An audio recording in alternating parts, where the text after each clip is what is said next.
है कि जो डिफरेंट डिफरेंट साइंटिस्ट है उन्होंने कुछ कुछ थेरियाँ प्रपोज की, जैसे कि आर्हेनियस थ्योरी हो गई, लेविस एसिड बेस थ्योरी हो गई और ब्रॉन्स्टेन फ्लोरिस थ्योरी हो गई। ऐसे बहुत सारे थ्योरीज बहुत डिफरेंट डिफरेंट साइंटिस्ट ने प्रपोज की। हर साइंटिस्ट के अकॉर्डिंग जो एसिड और बेस की डेफिनेशन है वो अलग अलग होती है, लेकिन हमें एग्जाम बुक पॉइंट व्यू से पहले कंसेप्ट को अच्छी तरह से क्लियर कर लेने हैं, उसके बाद हम ज़्यादा डीप में देखेंगे। तो एसिड क्या होता है ये हम देखेंगे किसके पॉइंट ऑफ व्यू से। ऐसे समझो कि अब हम आर्हेनियस थ्योरी की तरफ जा रहे हैं। अब पहले इसको आर्हेनियस में क्या होता है ये हमें पता होना चाहिए, और जो लेविस थ्योरी है उसमें क्या होता है, उसमें एसिड की क्या डेफिनेशन दी है वो हमें पता होना चाहिए। ब्रॉन्स्टेड थ्योरी जो है उसमें क्या डेफिनेशन दी है वो भी हमें पता होना चाहिए। तो हम एसिड की जो डेफिनेशन है अकॉर्डिंग टू आर्हेनियस थ्योरी, तो जब हम एग्ज़ाम को टारगेट करते हैं या फिर एग्ज़ाम की और एग्ज़ाम ओरिएंटेड या फिर थ्योरी बेस जो रहता है एग्ज़ाम, उसको अगर हम टारगेट करना होगा तो हमें ये बात याद रखनी पड़ेगी कि आर्हेनियस ने क्या बताया, ब्रॉन्स्टेड ने क्या बताया और लोरिस ने क्या बताया, हमें कंपैरेटिवली याद रखना है। तो मैं आपको इसकी ट्रिक भी बता दूंगा कि आप किस तरह से इसको याद रख सकते हैं। तो पहले हम जाएंगे आर्हेनियस थ्योरी।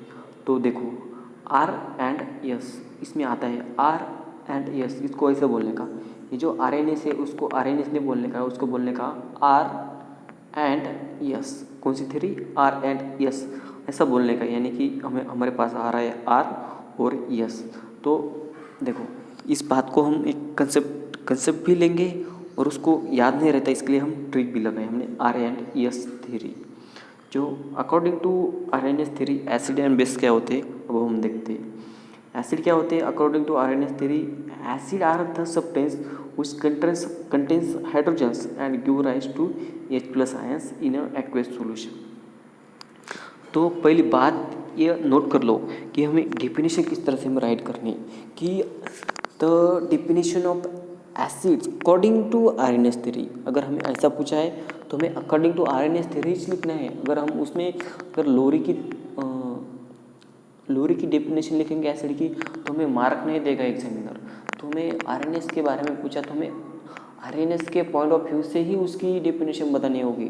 तो एक ऐसी बात समझ लो कि आर्हेनियस जो थी सबसे पहले थ्योरी थी, उसमें ज़्यादा कुछ कॉम्प्लिकेशन नहीं, एकदम सिंपल थ्योरी, जैसे कि आपको पता है एसिड की डेफिनेशन उसी की तरह से एसिड की डेफिनेशन आर्हेनियस ने दी है।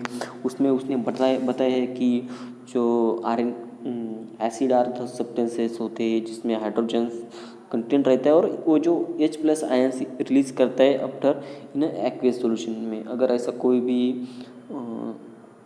कोई भी केमिकल्स हो, अगर उसको हम अगर वाटर में डाल देते तो वो आयंस के फॉर्म में क्रिएट हो जाता है, यानी कि हमारा H+ आयन और Cl- आयन दोनों सेपरेट हो जाते हैं, यानी कि जो H+ है वो as a acid aqueous solution में वर्क करता है, इसलिए हम उसको आर्हेनियस एसिड कहते हैं।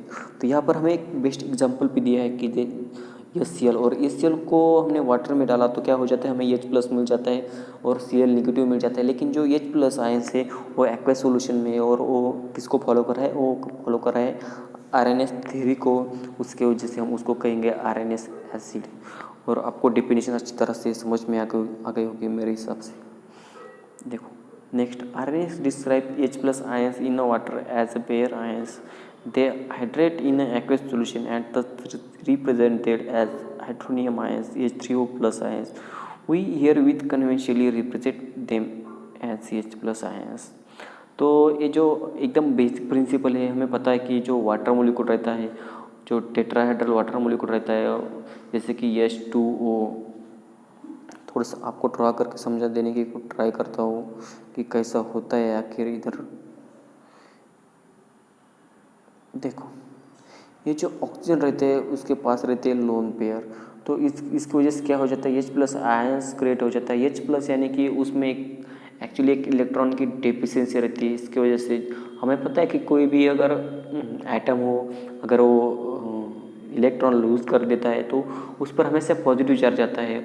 और कौन सा भी ऐसा एटम हो जो कि इलेक्ट्रॉन को गेन कर लेता है तो उस पर नेगेटिव चार्ज आता है। एच आयन पे अगर पॉजिटिव चार्ज आया यानी कि उसमें एक इलेक्ट्रॉन की डिफिशियंसी है और वो हमेशा एक उसको स्टेबल बनने के लिए वो हमेशा इलेक्ट्रॉन ढूंढेगा। और उसको इलेक्ट्रॉन कहाँ मिलेंगे, अगर हमने उसको एक्वस सॉल्यूशन में डाला तो जो ऑक्सीजन रहता है, ऑक्सीजन के पास लोन पेयर रहते हैं, वो लोन पेयर वो ऑक्सीजन अपने लोन पेयर हाइड्रोजन को डोनेट कर देता है, यानी कि दूसरा जो हाइड्रोजन आ जाता है तो वो यहाँ पर आ जाता है। उसकी वजह से क्या होता है, उस H+ आयन को भी स्टेबिलिटी मिल जाती है और पूरे कॉम्प्लेक्स पे एक पॉजिटिव चार्ज बन जाता है।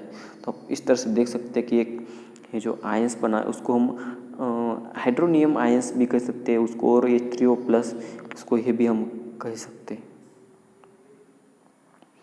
तो अब हम जाएंगे नेक्स्ट की तरफ।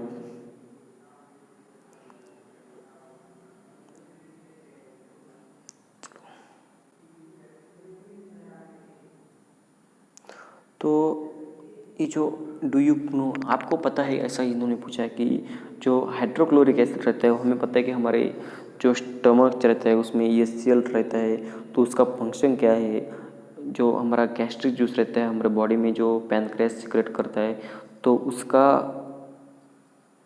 जो फंक्शन रहता है वो क्या है और वो उसको कहाँ से सिक्रेट करती है, तो इसके बारे में यहाँ पर थोड़ी सी जानकारी दे गई है।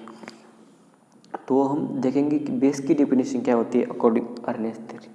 तो base is a substance that contain OH groups and produce hydroxide ions in aqueous solution, it's called RNS base.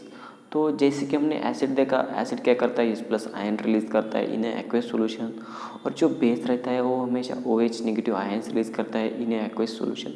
तो हम इस तरह से कंसेप्चुअल और कंपैरेटिवली इसको याद रख सकते हैं कि आरएनएस ने बताया कि acid are the substances which loses H+ ions in aqueous solution, और बेस, अगर हम बेस की बात करेंगे तो base are the substances which release OH negative ion.